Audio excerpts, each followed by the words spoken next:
तो थोड़े दिन पहले इनकी करनाल की वीडियो देख रहा था, ये तो थप्पड़ मारे एक दूसरे ने। के कहोगे यार, अब के सुनना चाहे मेरे तो जो जिस पार्टी के कार्यकर्ता एक दूसरे नहीं थप्पड़ मारी, यो के दुश्मन थे जाके लड़ेंगे, ये तो आपस में लड़के मर लेंगे। पार्टी के काफ़ी नेलो मजबूत थे, लोकसभा विधानसभा चुनाव बड़े बुरे तरीके से आ रहे हैं। कुछ और यहाँ पर कई देश से आए हुए इनेलो पार्टी की सारी वरिष्ठ कार्यकारिणी, सबसे पहले तो जी आप सभी को धन्यवाद कहना चाहता हूँ। इस प्रकार इतने मान और सम्मान से आप सभी ने हमारा स्वागत करा, जिसके लिए आप सभी को बहुत बहुत धन्यवाद। साथ ही जैसे कि मैं इससे पहले सभी जिक्र कर रहे थे, आज आपके बीच एक बड़ी अहम कारण है। हर साल 25 सितंबर को हम जननायक चौधरी देवीलाल जी का जन्मदिन बड़े शानदार तरीके से सम्मान दिवस के रूप में मनाने का काम करते हैं। और अब की बार सभी साथियों ने मिलकर के ये फैसला करा कि बड़े चोई साहब का जन्म दिवस हम कैथल की नई अनाज मंडी में मनाने का काम करेंगे। मैं जी आप सभी के बीच में ये न्योता लेके आया हूँ कि आने वाली 25 तारीख को आप सभी भी वहां पहुंचने का काम करें। सबसे पहले तो मैं आपका और आपके चैनल का तहे दिल से धन्यवाद करता हूँ, आपके दर्शकों का भी धन्यवाद करता हूँ। मैं ये कहना चाहता हूँ, चौधरी देवीलाल का जन्मदिन एक सम्मान दिवस के रूप में हर साल इनेलो पार्टी मनाती है, और इस साल हमारे ज़िला कैथल के अंदर ये नई अनाज मंडी के अंदर मनाया जा रहा है। सभी दर्शकों से भी और मेरे साथियों से भी और पूरे जितने भी मेरी आवाज़ सुन रहे हैं या देख रहे हैं, सभी से अपील करता हूं कि 25 तारीख को ठीक 11 बजे नई अनाज मंडी में पहुंच करके चौधरी देवीलाल को सम्मान स्वरूप अपने श्रद्धा सुमन अर्पित करें। जी, अगर बात करें पीछे नेलो पार्टी के काफ़ी नेलो मजबूत थे, लोकसभा विधानसभा चुनाव बड़े बुरे तरीके से आ रहे हैं, कुछ देखते हैं। देखिए, विभाजन था हमारा, जो विभाजन था उसकी वजह से युवाओं को पहले से प्री प्लान थे, और वो पहले से युवाओं को अपने साथ जोड़ने में लगे हुए थे। जब हमारी सरकार थी, उस सरकार का फ़ायदा उठाते हुए उन्होंने हर कार्यकर्ता के और हर हमारी इनेलो पार्टी के समर्थकों को सुरा घोंपने का काम किया। उन्होंने वादा किया था कि हम किसी भी सूरत में, और खट्टर को जमुना पार की बात करते थे, वो आज खट्टर की जोड़ी में बैठे हैं। इसी वजह से हमारी कमजोरी महसूस हुई थी। अब वो सारे के सारे कार्यकर्ता लोकल दल बिल्कुल जो खिंड चुकी है, क्योंकि जजबी पार्टी अलग हो चुकी थी, बिल्कुल नहीं अलग हो चुकी है, लेकिन जो जितने कार्यकर्ताओं को भगा करके वो लेके गए थे, वो सारे हमारे पास वापस आ गए हैं। जो कुछ बचे कुछ हैं, ये 6 महीने के राज का इनका देख रहे हैं। वो एक इलेक्शन से पहले कोई भी कार्यकर्ता जो पहले इनेलो में था, वो सारा का सारा एकत्रित होकर के और चौधरी ओम प्रकाश चौटाला और अभय सिंह चौटाला के हाथ मजबूत करेगा। किसकी सरकार बनेगी फिर? अभय सिंह चौटाला की सरकार बनेगी। अभय सिंह ही संघर्ष कर रहा है। आपने देखा होगा विधानसभा में भी, जब भी विपक्ष के बाद 32-33 MLA हैं, कोई वहाँ चू नहीं करता। सिर्फ एक ही इंसान है, सिंगल MLA इनेलो का, जो कि पूरी किसानों की हो, कमेरी की हो, मजदूर की हो, कर्मचारी की हो, सभी बातें विधानसभा में अकेला शेर की तरह दौड़ता है, और कोई वहाँ चू भी नहीं करता। रणदीप सिंह सुरजेवाला जी मुख्यमंत्री दावेदारी ठोक रहे हैं, क्या देखते हैं आप? आप खुद ही देख रहे हो इनकी दावेदारी का तो क्या हाल हो रहा है। इनमें पहले भी दावेदारी नहीं थी, ना इनमें कोई बन सकता मुख्यमंत्री। अब की बार अभय सिंह मुख्यमंत्री बनेंगे। इनकी तो पहले भी फूट थी, आज भी फूट है। और हुड्डा सिंह तो सिर्फ वही बात है कि अपने आप का बचाव कर रहे हैं, वो कैसे न कैसे अंदर जाने से बचे और बीजेपी को कैसे आगे बढ़ा जाए। बीजेपी की बी टीम आप विधानसभा से देख लो या बाहर देख लो। हरियाणा के मुख्यमंत्री जो दुष्यंत चौटाला जी, उसके बारे में क्या दिखता है? वो भी पूरी एक्शन प्लान में है, पूरी चुनाव में पूरी जनसभा कार्यक्रम कर रहे हैं लगातार। कार्य कर रहे हो, मैं बता दिया। साल 6 महीने जो पड़े कितने भी कार्यक्रम कर लो। उससे पहले किसान देख चुका है, मजदूर देख चुका है, कर्मचारी देख चुका है। कितने तरस रहे हैं, कितने आंदोलन इन्होंने किए हैं। उनकी शब्द से एक मुँह से एक शब्द भी इनके प्रति नहीं निकला, चाहे किसान हो, चाहे मजदूर हो, चाहे आंगनवाड़ी वर्कर हो, एक शब्द भी नहीं कह पाए। जबकि चौधरी देवीलाल ने पहले जब उस टाइम पे थे, CM की कुर्सी को ठोकर के मार के कह दिया था, पहले मैं किसान हूँ, उसके बाद मुख्यमंत्री हूँ। विकास करेगा देखते हैं बीजेपी सरकार में? विकास तो है ही नहीं। ये तो अपना विकास कर रहे हैं। पब्लिक का कोई विकास नहीं है, अखबारों का विकास है, TV चैनल का विकास है। TV चैनल की मैंने 5 साल केवल हो गए कटवाए, ऑन ही नहीं करता। लोकसभा और विधानसभा में कितनी सीट देखो इनेलो पार्टी का? इनेलो पार्टी अपने बहुमत से विधानसभा में सरकार बनाएगी और लोकसभा में भी बहुत बढ़िया प्रदर्शन करेगी।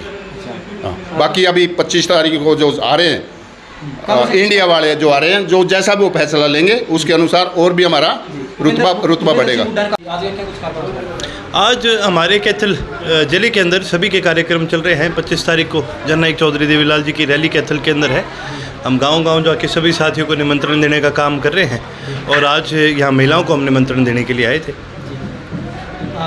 भूपेंद्र सिंह हुड्डा ने कांग्रेस छोड़ने की बात कही, अगर इनेलो और कांग्रेस को गठबंधन करती है तो क्या उसका इंटरव्यू करेगा? भाई अगर वो पार्टी में रहे वो उनकी मर्जी, वो पार्टी छोड़े वो उनकी मर्जी। तो आप क्या इसके बारे में आप क्या कहेंगे? मैं तो ये कहूँगा कि इतनी की उनको तकलीफ़ है, और है भी तो ये एक चीज़ साफ जाहिर करती है। हम तो पहले से एक चीज़ कहते थे भी भूपेंद्र सिंह हुड्डा बीजेपी के डबल एजेंट है। क्यों? क्योंकि अगर वो बीजेपी के इशारों पे नहीं चलेंगे तो इन्हें जेल होगी। आप एक चीज़ देखो, इतना ये दावेदारी ठोकते हैं सीएम पद की, 32 इन्होंने एमएलए बना रखे हैं, फिर भी राज्यसभा के एमपी में ये अपने प्रदेश के एमपी को जिता भी नहीं सके। इतने माड़े हालात होंगे एक पार्टी के कि 32 एमएलए के साथ आप अपना एक एमपी नहीं बना सके, और जो थारा एमपी था, जो थारे प्रदेश वाला था, वो किसी और प्रदेश में उसने जाना पड़ा, खड़ी औरतें चुनाव लड़ना पड़ा। तो जिनके संगठन के अंदर कुछ रहा ही नहीं, जिनके संगठन के आपस की तालमेल ही नहीं है, वो यही करेंगे, भाजेंगे, धमकी देंगे। बीजेपी पार्टी का गठबंधन रहेगा टूटा के देखो भाई ये तो देख, जो एक कहावत नहीं हो करे क्या, चोर चोर मुशेरे भाई, जो भाई भाई हैं, यो नहीं तोड़ेगा गठबंधन, नहीं यो गठबंधन नहीं टूटेगा। टूटेगा अगर तो बीजेपी तोड़ेगी, जसपा नहीं तोड़ेगी। इंडियन नेशनल लोकल दल के मुद्दे पर वोट मांग रही है इस बार, क्या कुछ बड़े ऐलान करने वाले हैं? भाई सिर्फ हमारे मुद्दे नहीं, सारे प्रदेश के मुद्दे। आज प्रदेश के अंदर जननायक चौधरी देवीलाल की विचारधारा की बड़ी कमी महसूस होती है, और ये लोगों को महसूस हो रही है। आज रोजगार नहीं है बच्चों के पास, 38% तो बेरोजगारी है हरियाणा प्रदेश के अंदर। आज सबसे ज़्यादा भारत में बेरोजगार कहीं है तो हरियाणा प्रदेश के अंदर है। और तुलना अगर करोगे तो मैं आपने बता दूँ, उत्तर प्रदेश बॉर्डर लगा अपने साथ। उत्तर प्रदेश इतना बड़ा स्टेट है, सिर्फ 3% है बेरोजगारी। गुजरात इतना बड़ा स्टेट है, सिर्फ 2% है बेरोजगारी। हरियाणा में 38% क्यों? हरियाणा 3 तरफ से दिल्ली को घेरता है। सबसे ज़्यादा इंडस्ट्रीज़ एक टाइम में हरियाणा में होती थी। इंडस्ट्रीज़ को उखाड़ उखाड़ के गुजरात और उत्तर प्रदेश लेके जाया जा रहा है। हमारा सबसे बड़ा हमारा जो फोकस है वो युवाओं को रोज़गार देने में है, महिलाओं को मान सम्मान देने में है, और किसान को उसका MSP देने में है। तो क्या कुछ मैसेज देना चाहोगे शहरवासियों का? मैं तो जी शहर के सभी साथियों को यही कहूँगा, आने वाली इस 25 तारीख को आप सभी भी सुबह 11 बजे नई अनाज मंडी पहुँचे और जननायक चौधरी देवीलाल जी के इस संघर्ष के बारे में आप सुने और उनकी विचारधारा को आगे बढ़ाने का काम करें। रणदीप सिंह सुरजेवाला की बात करें तो आपस में गुटबाजी चली है, क्या कुछ कहना चाहोगे?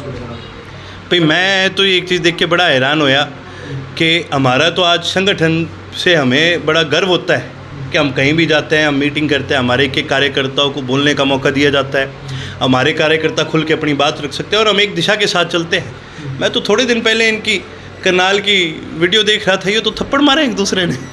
के कहोगे यार, अब के सुनना चाहे मेरे तो जो जिस पार्टी के कार्यकर्ता एक दूसरे नहीं थप्पड़ मारे, यो के दुश्मन से जाके लड़ेंगे, ये तो आपस में लड़के मर लेंगे। आपस में भी तो आप जीजेपी पार्टी अनेलो पार्टी आपस में चल रही है गुटबाजी। कहाँ जीजेपी के साथ गुटबाजी थोड़ी है, आपस में पहले जाली। यही तो इंडियन नेशनल लोकदल की खासियत है। चौधरी ओम प्रकाश चौटाला जी के कार्यकर्ता सबसे बड़े हैं। अगर किसी ने उनके कार्यकर्ता के साथ गलत करा, चाहे उनका पोता क्यों ना हो, उसको भी पार्टी से छोड़ के जाना पड़ा। ये बहुत बड़ी चीज़ आपको सोचनी है। इंडियन नेशनल लोकदल वो पार्टी है जो अपने कार्यकर्ताओं को सबसे आगे लेकर के चलती है।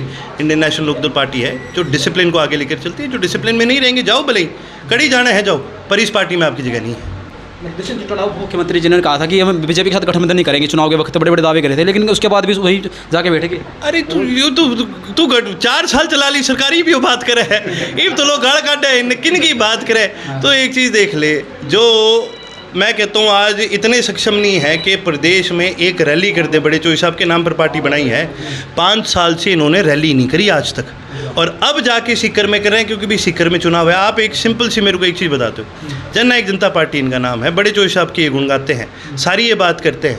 आप मेरे को इतना बता दो और कोई किसान से पूछ के बता दो, और दिग्विजय मिल जाए, दुष्यंत मिल जाए तो उससे ज़रूर पूछियो। किसान आंदोलन चला, जननायक चौधरी देवीलाल क्या इस किसान आंदोलन अगर आज होते तो क्या वो बीजेपी के साथ होते या फिर इस सरकार को गिराने में जनता के बीच जाने का काम करते? इतना सा सवाल पूछियो, उनका जवाब इतने सब कुछ बता देगा। हाँ,